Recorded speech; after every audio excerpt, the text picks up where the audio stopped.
Hello and welcome to Medical School Headquarters presents the Personal Statements Watering Events live, ready to hit the stage. Courtney Lewis, welcome. How are you doing, my friend? Doing well. Another sunny day. Well, somewhat sunny day in Seattle, but doing well. Excited for this event. Yes. If you are watching, hello. Let's get the chat started. Let me actually turn the right microphones on. I had two microphones activated, so I sound a little echoey. Say hello. Let us know where you are watching from, and make sure you switch the to where you're sending your chats to everyone and not just hosts and panelists. We have, let me pull up the chat here. Where'd it go? I just had it. New York City, New Jersey, Texas, Austin, St. Louis, San Luis Obispo. Oh, New York coming in fast. I think somebody said Norway. Norway? Did somebody say Norway? I saw New Orleans and New York. I didn't see Norway, but maybe. Oh, yeah. Hello from Norway. Julia Jackman. Julia Jackman, what are you doing in Norway? That's super exciting. My family's from Bergen. I love Norway. Nice. Very cool. West Palm Beach, Ontario. We got our friends from up north.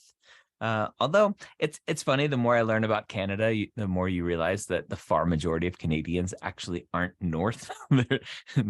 they're south than a lot of US people. So anyway, right. Random things you learn by watching TikTok at 3:00 in the morning.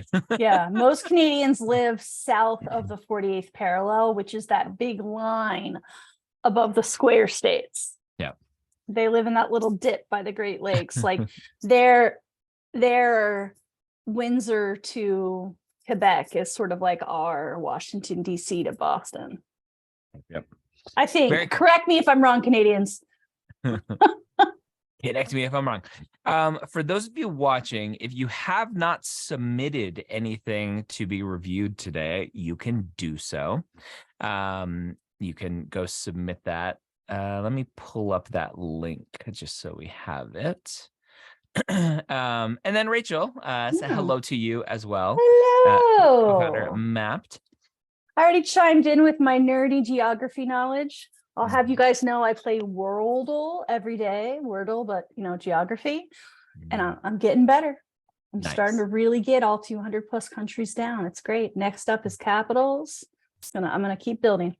At some point, are you ever going to get to the where they show a picture of someplace in the world with Google Maps, but there's no identifiers, and then I like playing that game. Actually, sometimes I can already do that. Yeah, really? Not every time. But yeah, if you're enough of a geography nerd, there's a lot of clues and photos that you just have to be looking for. Yeah. It's pretty side amazing. Of the street they're driving on, language of the signs, the shape of the mountains. So a point of clarification, because I actually saw a bunch of rejected submissions, and then a good question here from, who is this? Amber.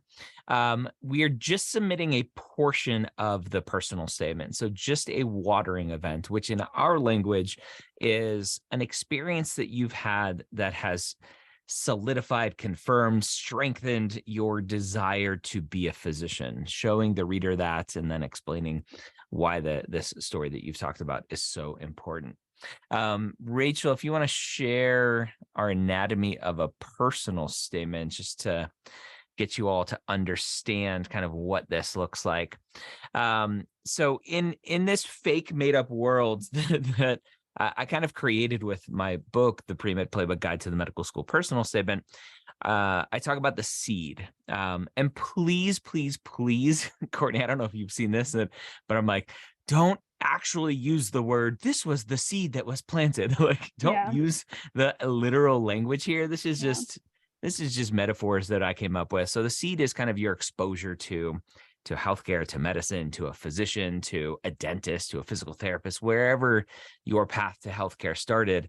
And then you reflect on that. Why was this important to you? Why do you want to go explore this? And then the watering events are your clinical experiences, ideally clinical experiences where you are showing the reader your exposure to patients and what it is that is driving you to continue to go down this path. So that's what we're looking at today, these watering events. Hopefully we have some good examples that we can use. And hopefully you are here and we review one of them. So that is it. That's the watering event. So Courtney, former director of admissions at Hello. a medical school. Mm-hmm. Why is the personal statement important, or is it important? No, it definitely is, right? Everything else that we really get to see, except for some descriptions in the experience section, is really number based. And so this really helps bring whoever's evaluating the application or looking at the application a sense of what got you to this point, maybe the journey, things learned, and can really tie things together outside of the numbers and stats that we see to give us a better picture of the person itself that we're going to be doing. I like to think of it as a teaser for an interview, but really it's just, we just need something beyond numbers to really get to know you a bit better. So this is your chance to kind of show us why medicine, why physician, what your journey kind of looks like, you know, obviously very succinctly, but they are very important. These can, you know, when well done, give us a lot of insight into you as a person. Yeah. Rachel, we often hear a lot, students will talk about holistic admissions, and they're like, well, I have a 2.0. I really struggled with this and that, and I'll talk about it in my personal statement. And because of holistic admissions, they're going to look at my personal statement and they're going to be okay with my terrible grades and terrible MCAT score. Maybe. Yeah. So sometimes, Ryan, when you and I are debating things, we talk about absurdo ad reductum, right? That's this idea you could take an argument and take it to its most extreme, absurd variance. And that's kind of what this is, not to disrespect the students who are hoping that's going to happen. Yes, story matters. Story doesn't completely replace stats, right? So one of the sayings I like to say is that stats don't get you into medical school, but they can keep you out, right? So, you know, if I'm talking to someone who has a 3.8 and a 5.19 MCAT and someone else who has a 3.6 and a 5.12 MCAT, I'm not automatically thinking that the first student is a better student. What I'm thinking is, both of you have good numbers. Now let's see the essays. And even if it's a 3.51 and a 5.07 MCAT, I'm still thinking your numbers are pretty good. Let's see those essays, right? So somewhere in there between a 3.5 or 3.3 and a 2.0 is where it starts to become probably they're going to take a look. And, you know, we have whole other sessions to talk about GPA trends and when the numbers are good enough. But with holistic review, with this idea, I love that Courtney talked about it as a teaser, assuming that your stats are good enough, or even if they have some blips, you can trust that the application reader is going to look at that in the GPA section. So, you know, we do have, if you saw that slide I showed a minute ago, there's a quick area called unique to you. If there's really a big academic blurb you want to address, you could briefly mention it. Mm-hmm. But mostly the personal statement should just be, why medicine? And then in terms of holistic review, it's yes, they're going to look at grades. Yes, they're going to look at MCAT. And also they're going to try to understand your commitment to being a physician. It makes me so happy to hear a recent, you know, director of admissions say, I see the personal statement as a teaser, because one of my big teaching points for the personal statement is you want to make me want more of you. I only get 2 minutes to read this 5,000 character essay. Make me think I cannot wait to meet this person. I have to give them one of my precious interview spots. Yeah. And to everyone's question, yes, this is being recorded. Yes, we will send out links. It's always the most important question to make sure everyone gets their recordings. All right. So when it comes to watering events, again, what we're going to look at today, we may see some things that stray outside of watering events. We'll skip those for now. If we have time, maybe we'll come back to them. But again, watering events are the part of the personal statement, at least in the formats that we talk about personal statements, is the part of the personal statement that shows you interacting with a patient in some sort of clinical way that helps the reader understand that you have gone and tested this hypothesis that you like taking care of people, that you like this environment of medicine. A lot of people will use research as a watering event. And in our world, there's no like, you can't do that, right? It's your personal statement. Do with it what you want. My general advice, and it'd be interesting, Courtney, to hear your thoughts. My general advice is that research doesn't mean physician. And so to me, watering using research doesn't make sense. I'm like, well, why not be a researcher, right? So we see lots of research as, oh, I did research, therefore I want to be a physician. If you're applying MD, PhD, you have a whole separate essay for that, right? Of MD, PhD essay. So we'll see hopefully we'll see some good examples, and hopefully we see some bad examples today to really help show kind of the discussion around all of the points that we talk about on a day-to-day basis. So Courtney, you're a full-time advisor with us. You read lots of essays. You have lots of conversations with students. What's the biggest mistake you see students make in terms of the personal statement? Maybe not necessarily like, that's not specifically how I would recommend it, but just like, no, don't do that. Stick to the prompt.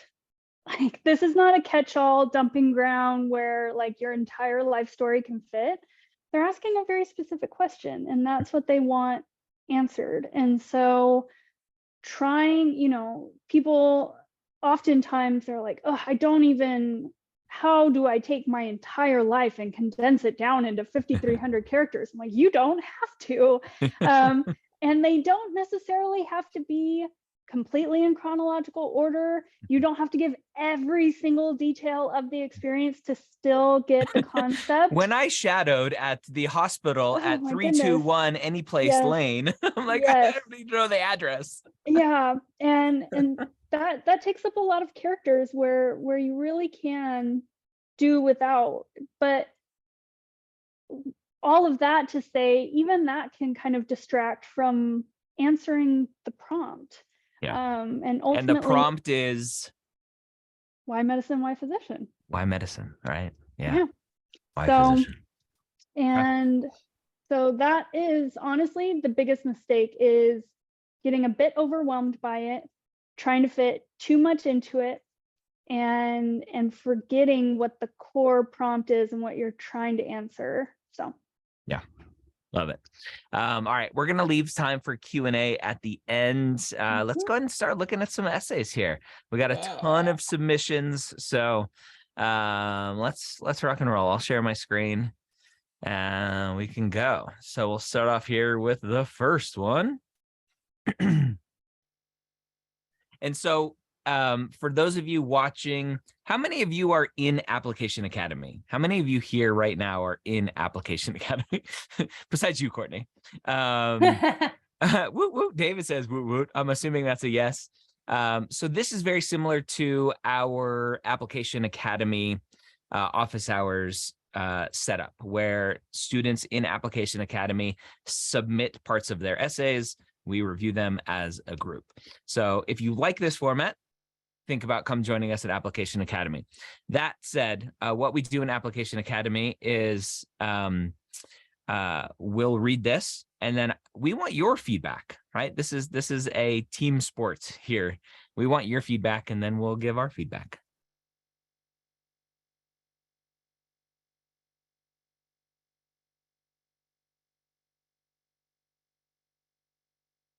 we had a cat stomping on a keyboard. That's really funny.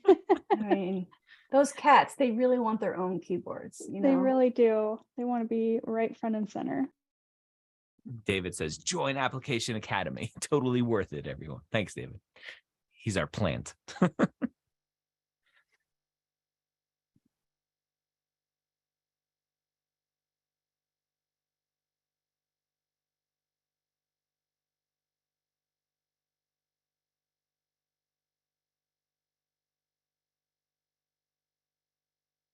All right. So as you all are reading this, start giving your thoughts in the chat.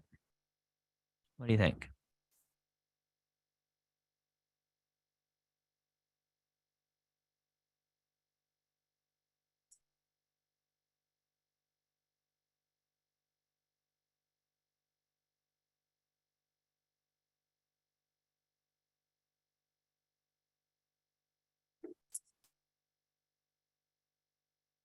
There was always a little shyness to make those early comments.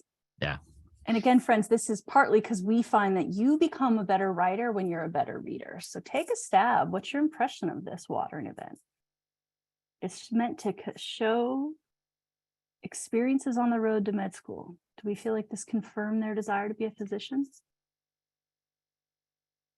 Amber says, I feel like the first sentence should grab the attention of the reader. Well, remember, this may not be the very beginning of their personal statement. It could be a transition from a different part. So that's okay. Larissa, is it okay to mention names? So Larissa, if you notice here, Luis is in quotes the first time. That's generally what I recommend, just to say, hey, this is a pseudonym. It's not a real patient's name. Now, feedback from Sai, and Sai, I think, is one of the ones who said he's in academy, so he might have a little leg up here, but he says, need a takeaway statement at the end of the paragraph, but good at painting the story. And I agree with that. I think that Luis' story has a lot of potential, but I don't really see a lot of reflection about Luis. Mm-hmm. Reflection. Courtney, what is reflection? Well, kind of what was learned, why the experience was important, takeaways in a way. Yeah, much very straightforward, right? Mm-hmm. Here's why I wrote what I wrote. Here's why I feel like it's important to me. Mm-hmm. All right, so we switch from that showing to telling. We're showing and telling here today. Right. Mm-hmm. Okay, awesome. Courtney, what are your thoughts here? I actually liked the first one. The second paragraph, not as much. Not really as powerful, not really any reflection. Yeah, it seems like the second one, there's more to this and it was cut off or something. Yeah. So let's ignore the second paragraph. Let's just focus on this first paragraph. Mm-hmm. Yeah, and I may be a bit biased, but I liked that they said that they didn't overstep in what they were trying to do. Sometimes they'll talk and you're like, oh, you shouldn't be doing that in the position or in your role. That's not technically within your bounds. So I like that they were self-aware enough to say, now, while I couldn't treat this person, I could talk with them as people. So I like when that's addressed. So I know that they understand professionalism, empathy, and staying within their role and not trying to, tiptoe or kind of nudge themselves over where they should be. That gives me a good sense of how they're going to be as a student as well, I would say. So those are the types of things that I'm picking up when reading this. I guess as an evaluator, if you guys want to know that. Yeah, I've noticed a bunch from listening to you talk, Courtney, is you're very big on professionalism, and I wonder I wonder where that comes from, and maybe we won't have time to dig into that now. I don't know if you see unprofessionalism a lot in applications, or if it's once they're a student, you're like, oh, I wish I would have caught on to that because. So. It is one of the hottest topics among deans and directors, especially when they went over to virtual interviews. But they're looking for any indication or any kind of foresight that, third or fourth year, we're going to have some issues, or if they're confrontational or things like that. And so resilience, professionalism, I would say those are two things where we're kind of digging for them and looking to see if there's any evidence of those things to kind of inform us, because they're super important and they are talked about a lot, especially if we end up having an issue with the student. They're Yeah. going to come to me immediately as the director, pull up this application. Was there any indication that, should we have caught something? Yeah. And so maybe, for me, that is something that I try to train my evaluators on.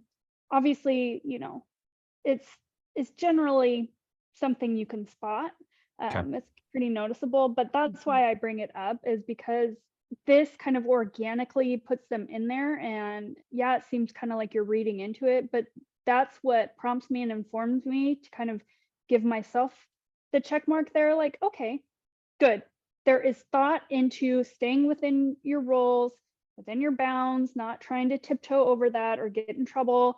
And so that gives me a lot of peace as an evaluator to be able to move this person forward. Yeah. Yep. Yeah. So it seems like most of us are in agreement that this first paragraph has a lot of potential in terms of a watering event. At least just it's missing reflection, right? Why is this important? Yep. Okay. Let's skip around here. Let's go find another one.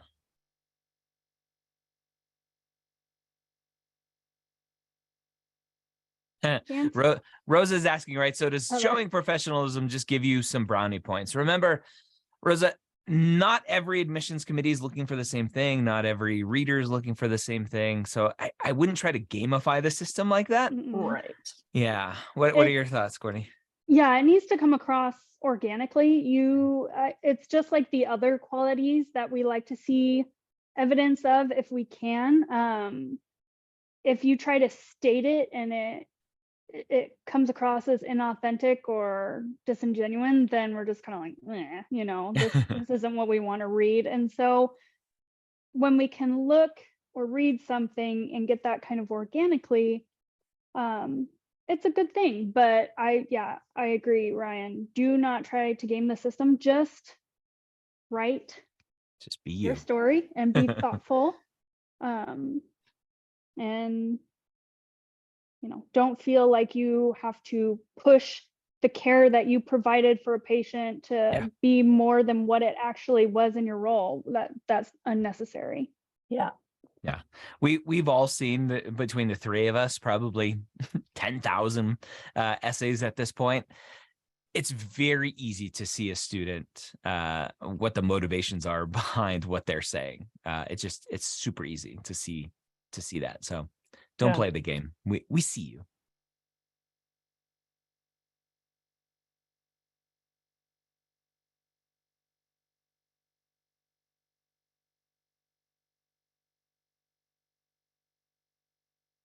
I just did a quick calculation. Just personal statements alone, 24,000. 1, 2, skip a few. 24,000. 24,000. All right. So maybe we're closer to like 30 or 40,000 as a group.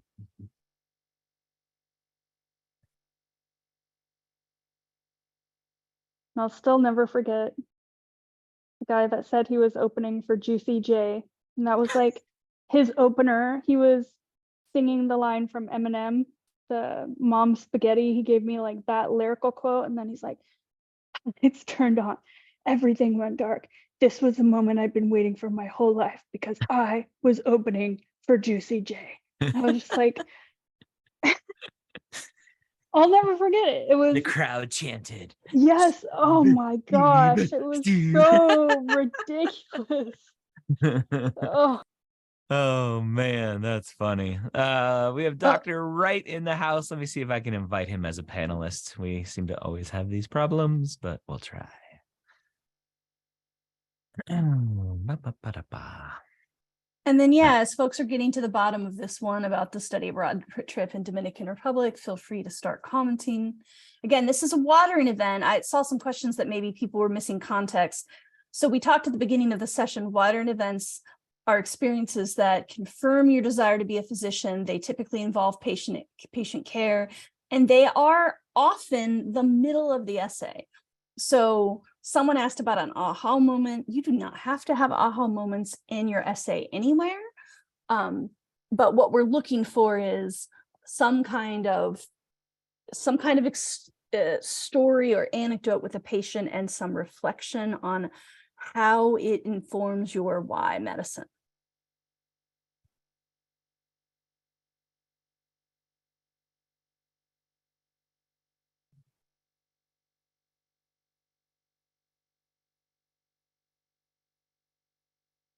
So it looks like people really like this one, right? This one is great. And this is why I love the group environment of Application Academy, is students can start to see, oh, now I get it. Now now that I can see lots of examples of good and bad, I can see why you guys are recommending one versus another, right? And these are a lot of what we recommend, at least what I recommend, is just based on human emotion. It's based on human communication. There's no secret here of like, here's the exact secret for medical school admissions. No, what I talk about is just connection with another human being. Mm-hmm. And then you're like, oh, I get it. A coherent thought process, right? Yeah. It doesn't look like Scott can be promoted to panelist. I don't know what that is. It seems like once we start the workshops, people can't be promoted to panelists. So we got Dr. Wright. Yeah, we can hear you. Me? But oh, okay. You won't be able to turn your video on for some dumb reason. I don't know why. Oh, We won't get to see your smoking hot face. oh yeah, whatever. Now, we've talked about this. HR. That's an inside joke. Sorry. I know. For those of you watching, Dr. Scott Wright is one of our advisors, former director of admissions, used to run all of TMDSAS.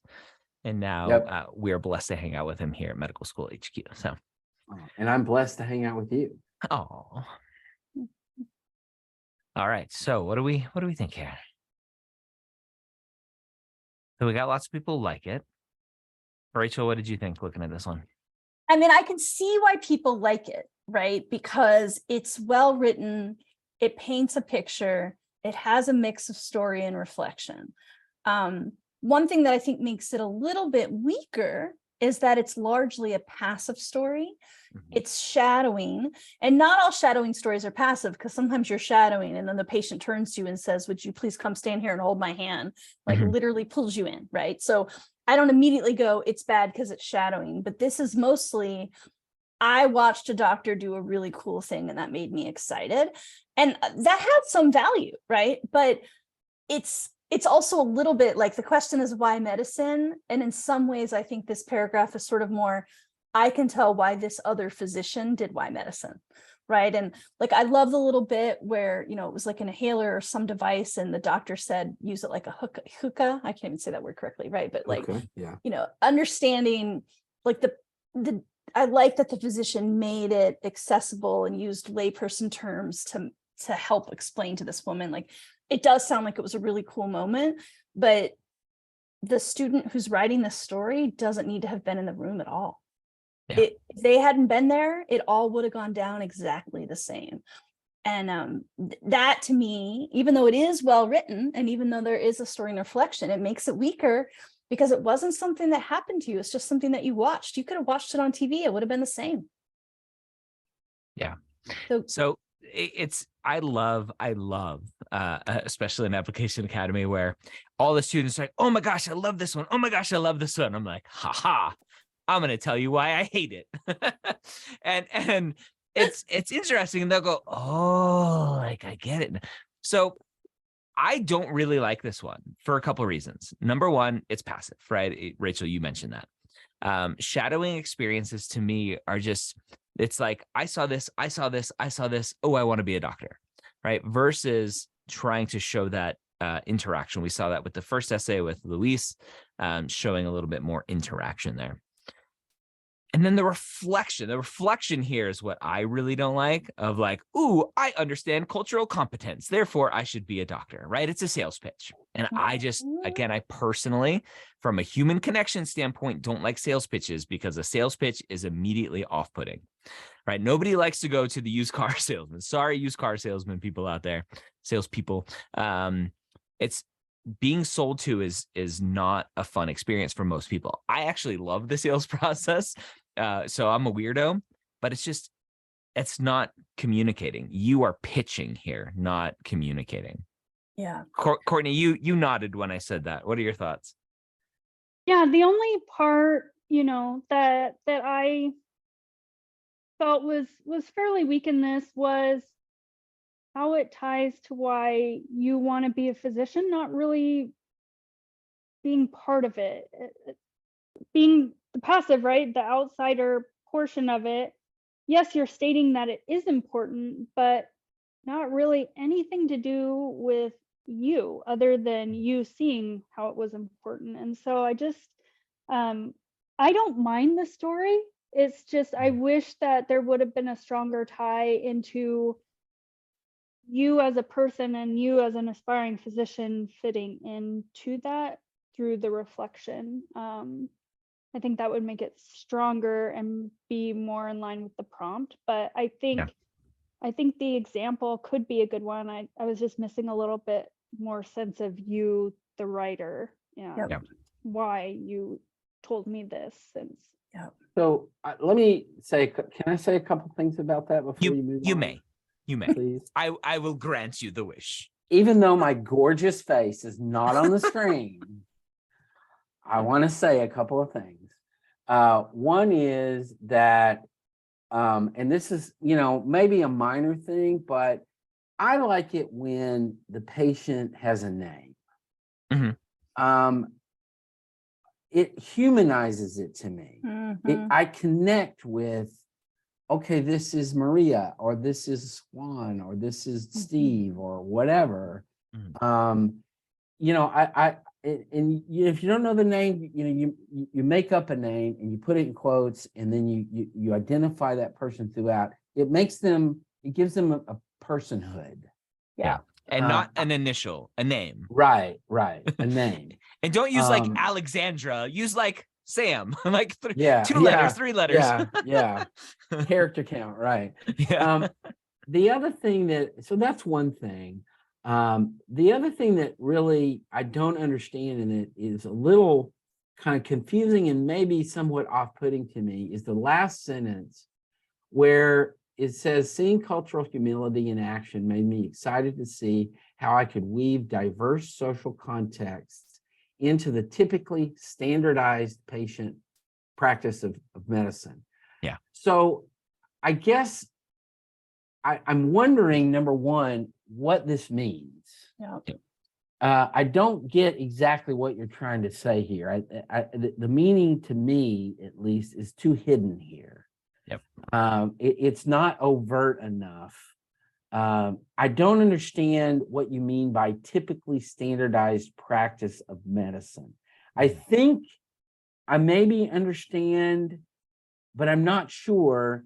And so I guess, it could be read as a negative in that, okay, most physicians have a standardized practice of medicine. I, however, being culturally competent, have this much better, so it could be read in sort of this, I'm better than everybody else, because I've got this cultural humility. Mm-hmm. So I don't like that last sentence because of that. Yeah. I agree.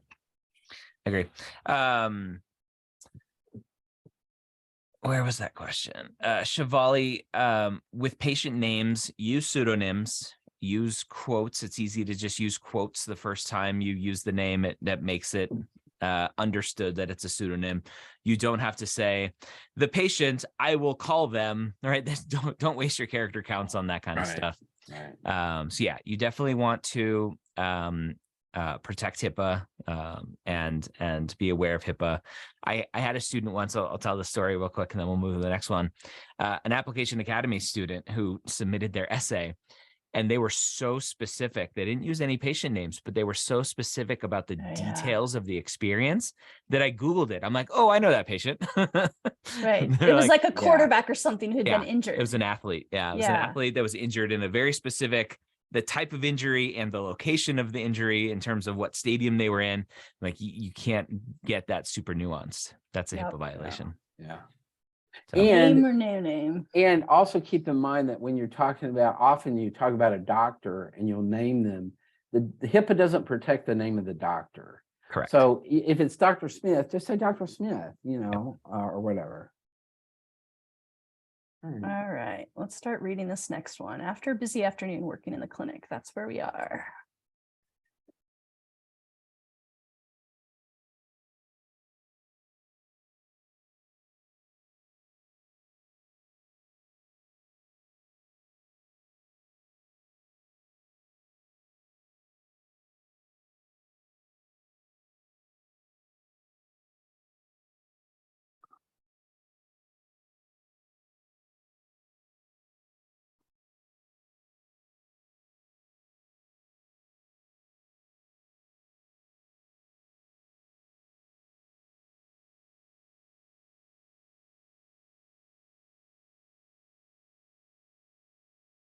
All right. I know what I think.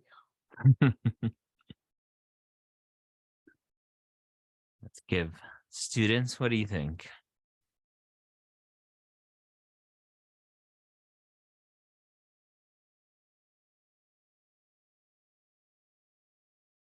Tana says, I like this.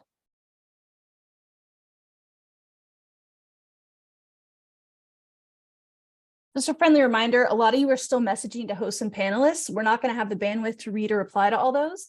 And if you want to be part of the group conversation, make your chat to everyone so that people can see you and respond to you and sort of bounce ideas off of each other. Mm-hmm. So, Yere, how would you say that, Rachel? You're the Espanol. Yeah, if that's a Yere? Spanish name, Here. Yeah. I wondered if it was Portuguese. Yeah. Here. Here Susas, let us know how to say your name. Harry. Very vivid from the jump, which I liked, but the ending feels really rushed. Maybe too much detail, not enough reflection, says Dana. Okay. Scott, you had an immediate reaction. What was that reaction? It's exactly what Dana said. This story is way too detailed. Yep. Way too much detail that I don't need to know about. Yep. And not near enough reflection. You know, you got one sentence of sort of reflection and then that's it. So I need to know more about why are you telling me this? It's the so what is missing here. Yeah. Courtney, I see this very often when students feel like the story has to have some flair. Like, oh, there's blood and there's ambulances and oh my gosh, the world is ending. And they pick that anecdote to tell because of all of the adrenaline around it versus showing me the one that's just a quiet patient room with some hand holding, some emotions. Talk about, like, if a student is between two stories, which one potentially should they go for? Well, I mean, one where they have participation and it actually meant something to them, so they can add reflection in there. We do run into this a lot where even, you know, when I'm advising, not everything has to be like life or death. And sorry for that analogy, but not everything has to be that. And so, you know, I know that a lot of students scribe in the ER or they shadow, and some of these circumstances, they're somewhat limited into the types of patient interactions they have, but that's not, I guess, a normal physician's day outside of maybe the ER, where it is a lot more of, you know, similar things, but you have to walk into a room knowing of what you're getting, what mood, age, gender, everything, and adapt your conversation to that. So maybe something that could provide a little bit more context there instead of the external setting, but a little bit more of why the story is important and the reflection there, I think adds a lot more value. Yeah. So I mean, personally, either one is fine. You know, I don't think I've ever heard the other deans or directors really take jabs at that, but you know, not everything needs exclamation marks and immediacy or anything Yeah. like that. Sometimes it comes across as like, okay, you're really trying to play this up to be something that was actually not Yeah. that serious. And so it gets kind of silly even. Yeah. Um, And I've been seeing that feedback from other admissions committee members when I'm on workshops that they're holding or webinars and stuff. And they're like, please, people, we don't need all the flashing lights and this and that. And like, I take some blame for that, right? Because I'm telling people like, show this story, connect with me. But then it's hard to be able to describe that line, and then unless you see it, you're like, nope, that's too much. Oh, that's okay, right? And so I think some is okay, but obviously here we see there's just a lot of scene setup, there's a lot of stuff happening, but then ultimately, where's the student, right? And again, I think if we bring it back to who are you, there's not a lot of you in this, whoever wrote this one. So yeah, Yeah. it's not the same as writing a novel. Yeah. Like you don't have to have like this weird opening line or anything like that. Sometimes it can be grabbing, but it's not necessarily. And sometimes I find this with people who have had, you know, fairly stable upbringings and haven't had a lot of really drastic or extreme experiences, and then they feel like, oh, I really gotta grab them with something. It's okay if you don't, right? Yeah. This is supposed to be your journey and give us a picture of you as a person, and you don't need something wild to be able to do that. It is okay to just say it as it is. Yep. You're not directing a movie, so we don't need all of this background stuff. And people were running in the background, and you know, like we just don't. Yep. Good. Good. I'm glad we got one of those. All right.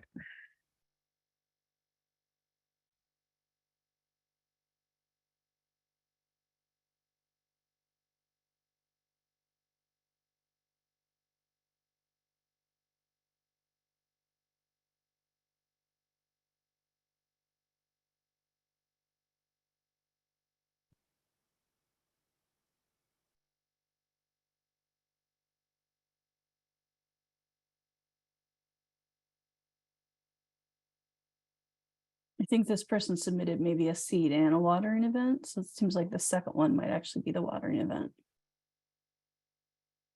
Yeah, looks like it. So really it's the during high school part that we're looking at.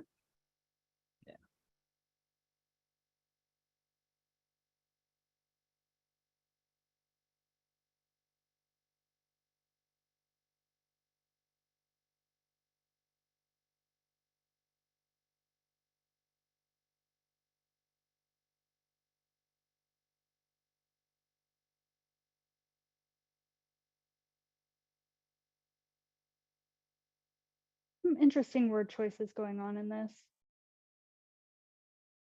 I agree with that, Courtney. What do you mean by that, Courtney? Tell me more. Meeting their demands. Yeah, that's exactly what I thought. I don't I like don't that like- phrasing. Yeah, Like meeting you're their there as a care needs. provider. Meeting and their needs, not yeah, demands. yeah, like it comes across as disgruntled, having to care for somebody or provide this information, which seems kind of at odds with what they're trying to say at the beginning. So I think it's just a poor word choice. Yeah. I kind of like this. It's pretty short.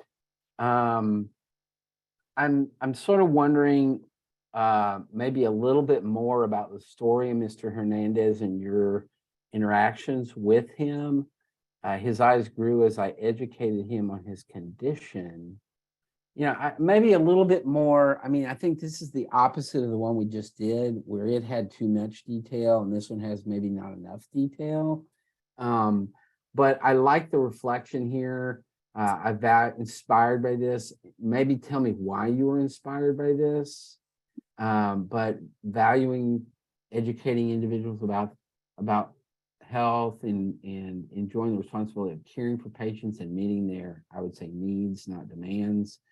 Love of human interaction, I mean, I think there's some good stuff here, for sure. Mhm. Rachel, anything else?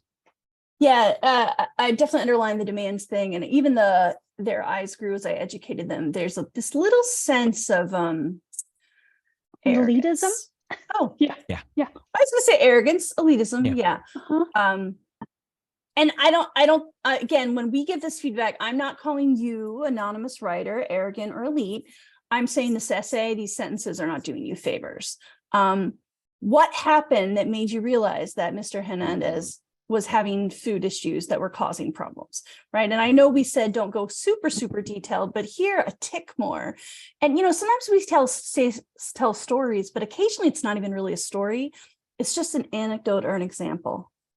Sometimes half a sentence is enough additional detail for me to go, oh, I see. So yeah, I would like to hear a little bit more about what happened that helped you uncover, so that the focus is less on you educating and wowing him, his eyes grew, and more about like, what did you guys uncover together? Right. So yeah, just, again, I don't know that you were trying for this, but you make it sound like you feel above your patients, and it's not a good feel for me. So the one thing that I didn't like about this essay, this watering event, is that it's not framed as a watering event at the end of it in the last sentence. I was driven to learn more and continue exploring my interest in medicine. In other words, I kind of want to hear something more definite. This did it for me. This solidified that this is the track I want to be on. I don't want to see that you're still exploring an interest in medicine. Yeah. Now, After I want 5,300 high characters, school. I'm Yeah, still exploring. I want this more definite. Yeah. Okay. Yeah, and Courtney, maybe you disagree a little bit with that, right? Because it's still high school, so they're still exploring, right? And this is it's fun to get some dissent between us because there's no one right way, right? Scott just prefers to see some more concrete, like, oh, okay, I get now why you want to do this. Yeah. Good. And All it's right. okay for Courtney to be wrong. I'm not opposed.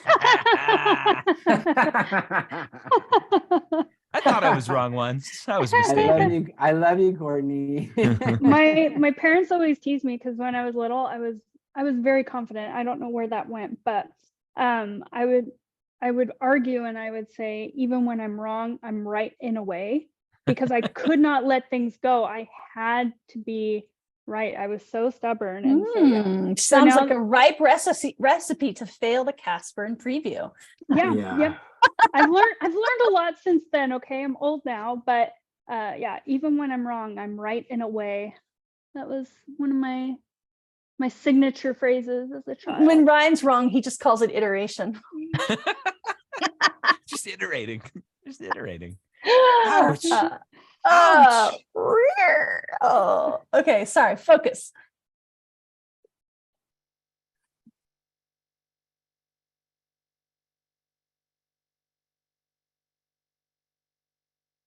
It is creeper. I have to Google that.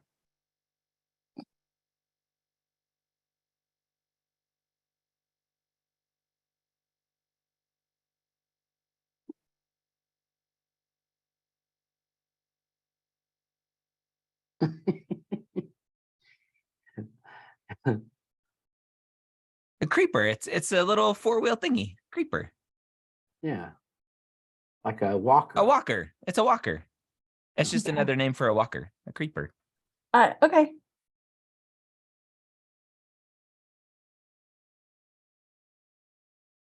How did that walker cut the tip of the finger off then? Probably a collapsible one.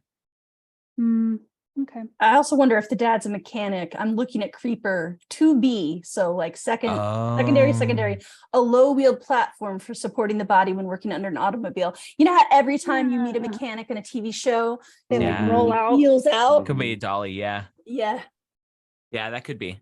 Okay, so lesson number 1: make sure the word you're using is common knowledge. Yeah. that most likely with the rest of that context, most likely is dad's a mechanic. Definitely. I kind of like I dislike the second sentence, or the first sentence of the second paragraph, the second phrase. I received a call from one of the physicians that one of their patients was eligible for one of our clinical trials. 111. So redundant. I don't like that. That's a small thing, but it's a little off-putting.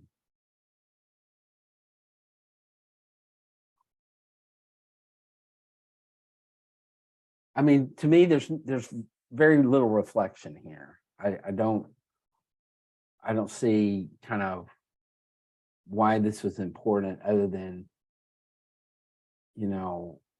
wanting to interact with patients and help more in a more important role. It falls flat on me. Sounds a little bit more like one of the activity things, but even the Mhm. activity things, we ask for a little bit more reflection. Yeah.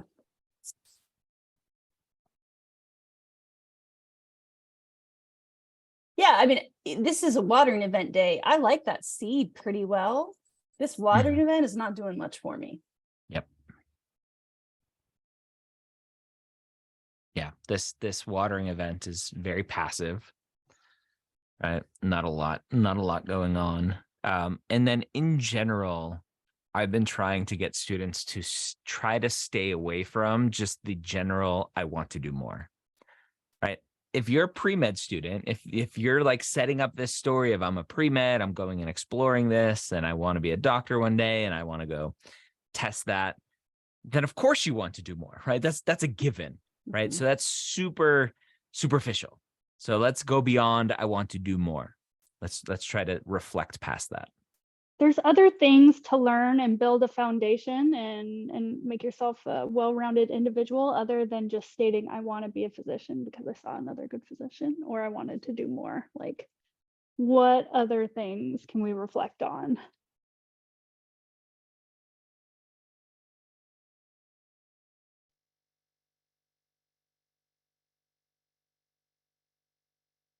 Is Ryan distracted? What?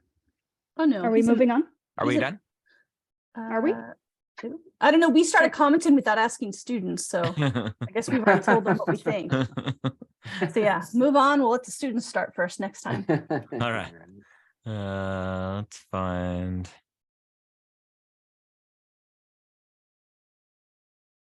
Okay, we're on working as an EMT, and then student readers, reminders. As soon as you hit the bottom of that paragraph, start telling us what you think.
All right, comments coming in thick and fast, which we really appreciate.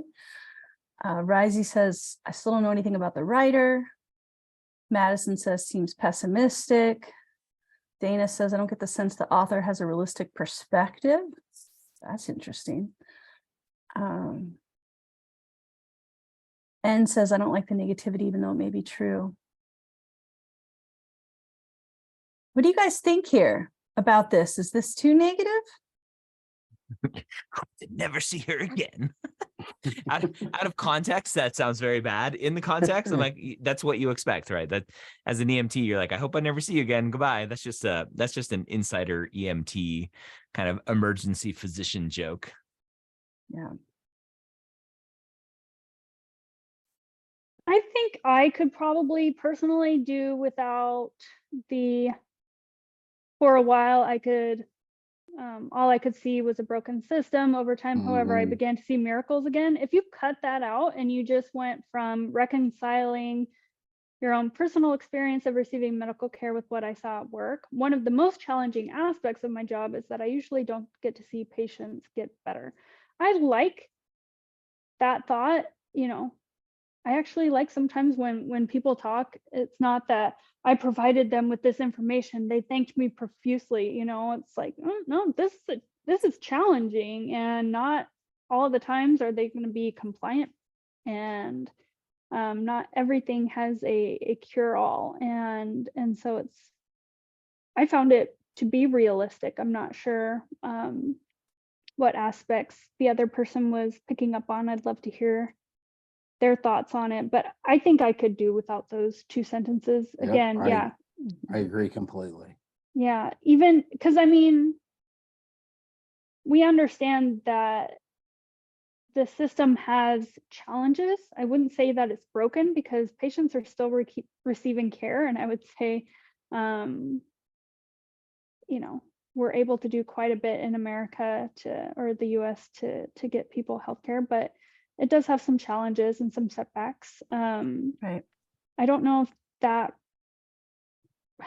being jaded already and needing miracles to happen just to get you out of that monotony, it seems like that's not going to be enough of a driver to get you through medical school and wanting to be a physician. And so it really takes away from the buildup and kind of the foundation I feel like you were laying.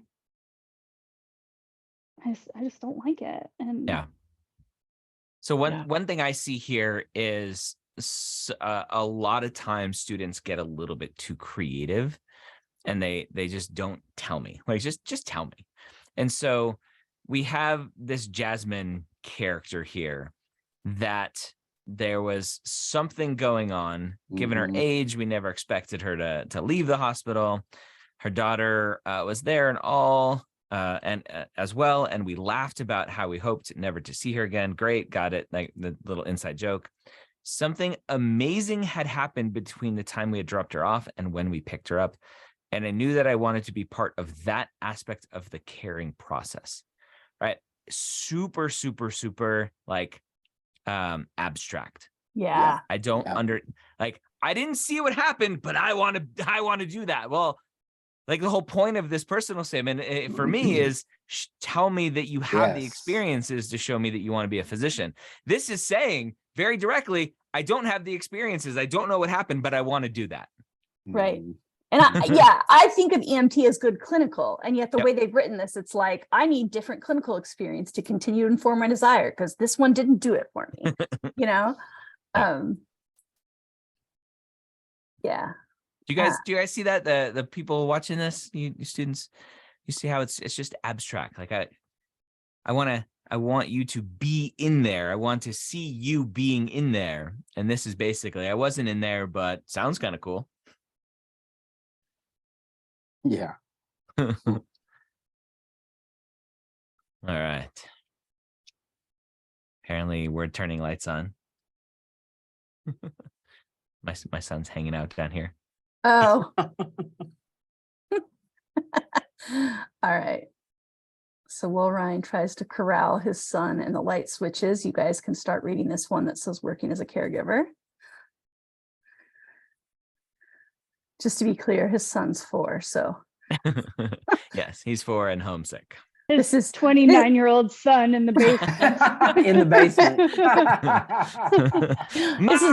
This is a sick and bored munchkin.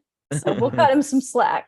Yes, I have a giant whiteboard down here that he likes to Was color that on. from the ESPN commercial? The That you meatloaf? were quoting? No, Yeah. that's from Wedding Crashers. Oh, It's Will Ferrell's character in Wedding Crashers. got it. I'm pretty sure that's where that's from. It might be from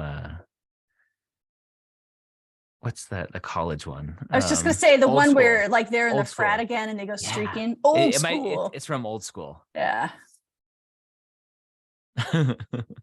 All those movies blend together.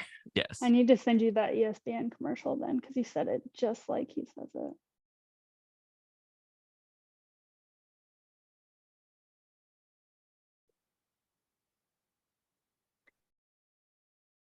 And this may sound bad, but this could be the context in which your personal statement is getting read, right? We're in an office Yeah. setting. Yep. Other things that are going on, we're looking at them quick sometimes. I know. I almost made someone cry earlier. I didn't mean to bum her out, but I was like trying to explain how you have to make the essay really clear to read. And I said, I know it's hard to hear, but you're going to spend 5 months on this and they're going to spend 5 minutes. And she was like, Yes. and I was like, yeah, but so you need to spend those 5 months making it an easy, digestible read. Yep. Like, make it easy on them to read because they don't have a lot of time to read it before they have to move on to the next one. It's interesting to hear it that way because there's a saying kind of in the speaker world of a speaker being asked to give a keynote, right? And it's like, Mhm. how long is it going to take you to prepare this keynote? And the speaker's like, well, like, how long is the keynote? If it's an hour, I can go do it right now. Right. If it's a 10-minute keynote, it's going to take me a couple months to narrow down all of my information into 10 Yes. concise minutes. Yes. So much harder to be concise. Okay, comments are coming in. I found it, Ryan. It was John Clayton. Nice. Share away.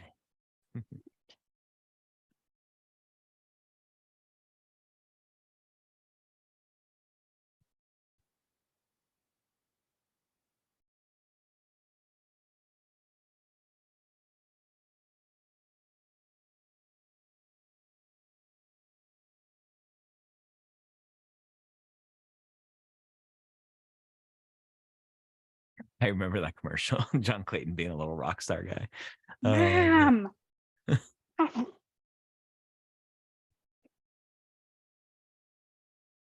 Okay, so Sean, I like to see a name. Picking up on Dr. Wright vibes. Yep. Give me a Yep. name. Yep. Yeah, this comment batch tends to be constructive, right? There's a lot of I like, but and that's fine, right? To say what you like and what can be Mhm. improved. That's what this is about. So I'm seeing, are they questioning the treatment plan? I see the theme of wanting to do more, but no more specifics. Great experiences, but it's confusing with the flow. Great experiences, but could be more reflection. You guys are starting to figure it out. Mhm. I don't see a difference between the first and the second. I mean, the same result happens. I wish I could do more. Mhm.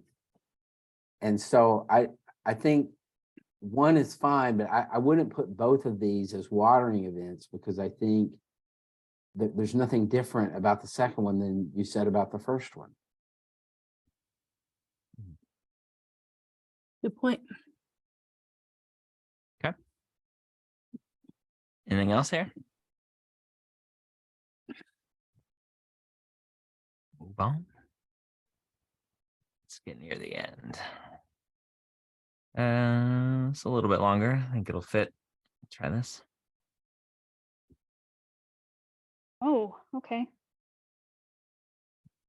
One big chunk of characters. Well, and you're seeing some words that may introduce some implicit bias there already. So curious to read it.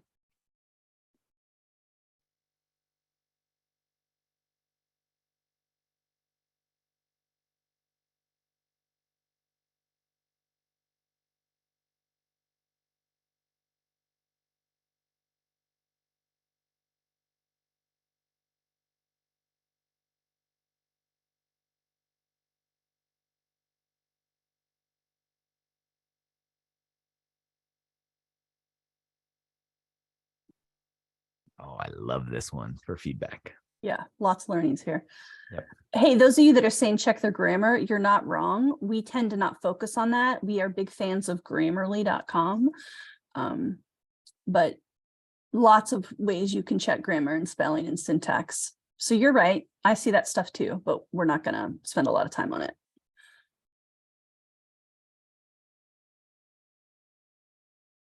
So what else? Let's go deeper than the grammar.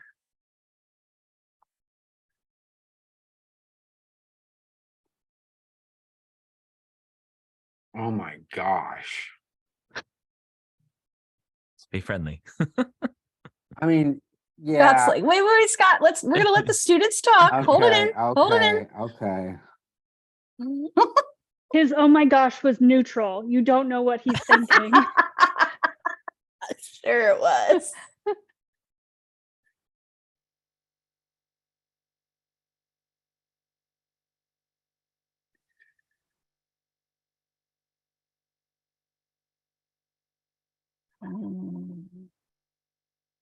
Yeah, I agree with some of these. Okay, so we got some good comments coming in. Felt Mhm, useful ever in my life. Feels a little disingenuous. Feels like they're becoming a doctor to serve a religious duty. mhm. They talk about a lot about their dad, particularly a strange edition of I volunteered to go get it, and she was so happy. Scott, you had an immediate reaction. Yeah, well, gosh, Didn't sound very mean, good. No, this is way over the top in my view. Mhm. I mean, it number one, so I think what you have to be able to do in a way is try to recognize that you don't know who's reading this and what their background is and what their sort of position is with regard to religion. And they may be an atheist, they may be a Buddhist, they may be whatever. And so a big concern, I think, here for me is this is very religious. Mhm. And you can't, I'm not saying that you distance yourself from a possible reason why you want to go into medicine, although I kind of question that as well. But this is just over the top. When you're quoting the Quran, that's a problem for me. There's a lack It of was- social awareness. And to be clear, Yes. Dr. Yeah. Wright, if they were quoting the If they were Old quoting the Testament Bible or the New, or the yes. Dalai Lama, I would have the same reaction. Okay, I just want to Yeah. be clear, right? And I know Absolutely. that because I know you. But Absolutely. Absolutely. Yeah, I thought those sentences about assisting less privileged and Allah loves an act of good as an act of worship, they were so lovely. I have no idea what they have to do with my medicine. Yeah. Surely you're not trying to tell me that part of being a good Muslim, part of Islam is being a physician, right? I mean, it's the fastest growing religion in the world. Not everyone who practices Islam is becoming a physician.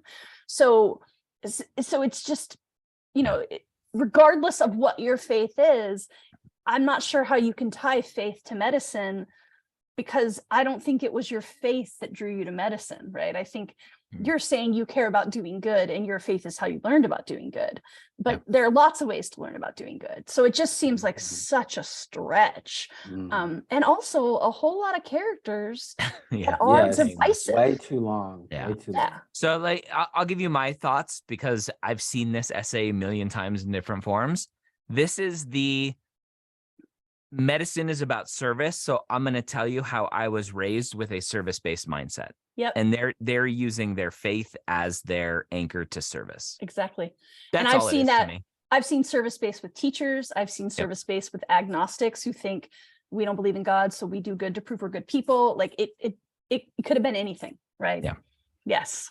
Yeah. So to say, right, you don't have to work backwards from, okay, what is a doctor? Well, a doctor is someone who serves. A doctor is someone who has good critical thinking skills. A doctor is someone who has good communication skills, and then work backwards and then help the reader see that you have all of those things. And to me, that's all this essay is someone who started with kind of the core philosophy, core traits or skills that they think a physician has or is, and then tried to paint this picture using unique pieces from their life, religion in this specific instance. Yeah. Well, and the quote, if this is supposed to be service oriented, which it does hint at somewhat at the beginning, then the quote maybe isn't the best quote out of the Quran to use, because it seems a little selfish in a way, as far as a Up on a motivation. pedestal. Yeah. Yeah, as motivation, if this is your core motivation that you're talking about, to be great in life and then elevated to the highest level that is God's side, it seems a little self-serving. And so I have, you know, there's a little bit of that for me, and then a little bit of kind of lack of social awareness is kind of coming across. And, you know, I don't mind mention of religion or service or anything like that, but you know, this comes across a little bit. I would be a little bit worried that you may feel so strongly that that would impact the care that you provide to patients, depending on who came in, what they wanted to do, kind of based on your own personal beliefs and not patient autonomy. So that's kind of why I think we have a strong reaction to these things as somebody who's evaluating it, because we don't see evidence of care across the board. And there's some things that may be a bit concerning or could cause concern. Yeah. Yeah. I know we took it off the screen, but I wanted to add, because we spent a lot of time talking about careful with your anchor to service, careful with your anchor to faith. There was also this throwaway sentence about my mom lived, but a lot of people died. And then she kind of comes back, or they come back to it, because I was so grateful when my mother lived. But I'm not saying that's a bad thing to share, but if you're going to drop something that heavy, you've got to give us more. Right? You can't just be, I watched a lot of women die that day and I cried, and then not, like, where were you? Were you in a developing country? Was there a pandemic happening? An earthquake. I mean, I understand that maternal survival rates are not what they should be everywhere in the world, including this country here. But yeah, if you're going to share things like that, you got to be ready to tell that story. So you have to pick. You can't tell everything. It was like Courtney was saying right at the beginning. You can't tell your whole life story. You can't even tell every why medicine moment. You pick a couple why medicine moments, and then you flesh them out, and then you reflect on them. Yeah. We're coming to kind of the end. Let's open up some questions. If you have a question, raise your hand. We'll allow you to come on and ask a question. Again, if you like this format, we do this 10 times a week, whether it's reviewing different parts of the essays, secondary activities, seed, watering, conclusion. We do interview prep in a similar format where we bring people on to ask them interview questions. Use the code workshop over at applicationacademy.com and come hang out with us. You get a year's access to us hanging out with you. All right, let's see who has raised their hand. Sai. Sai. Hello, hello. Can you unmute? You got to unmute, friend. Or maybe they unraised their hand. Oh, it was an accident. They said it was an accident. Yeah, let me disable talking and we'll bring on Madison. Hello. Hi. I was just wondering if there was ever a time where you guys think that you could be too emotional or have like too much of a personal connection with a patient, because I used to work at a nursing home, so you were with a lot of the same patients all the time, and I didn't want that to come across as like too personal or emotional. I love this question, Madison. I'll answer this from a physician standpoint and then from an advisor standpoint. There can be a line that you cross with patients emotionally, right? You don't want to get romantically involved with patients. That's one line. it's okay to cry with patients. I think there's generally this idea that you're not allowed to cry with patients. You're not allowed to show emotion. Like, that's just BS. I have a great interview coming up on the pre-med years where we talk about that. So from a physician standpoint, yes, there's a line, but it's probably a lot further down the emotional path than a lot of people would say. From an advisor standpoint, I think a lot of us were like, oh yeah, like immediately from an advisor standpoint, too much emotion in an application may come across a little strong. Courtney, you reacted pretty strongly to that. I agree. It's, again, kind of social awareness. Yeah. If you feel like it's coming on strong, it probably is. Yeah. And do you need that level of detail to get the point across for what you're trying to say? Yeah. Remember the prompt, remember what you're trying to do is a focus on the right part. What do you want the takeaway to be? Because sometimes things can go a little too strong. Opinion wise, I mean, kind of just saw that, right? Where it was maybe just a little bit too strong in one direction. And so just be thoughtful with that.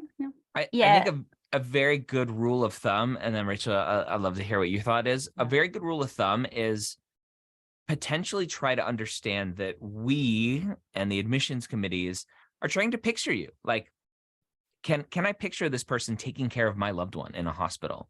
And if you're painting a picture of being so emotional and crying all the time and this and that, like, I wouldn't want someone that's super overly emotional discussing bad news with a loved one, right? And so picturing you in that situation, think about it potentially in that way. Rachel, what were you gonna say? You're hitting on what I'm saying. It's often I say with like your own emotional stuff, it should be healed scars, not open wounds, right? If you're gonna break down crying, if they ask you a question about it in the interview, then it doesn't go in your essay.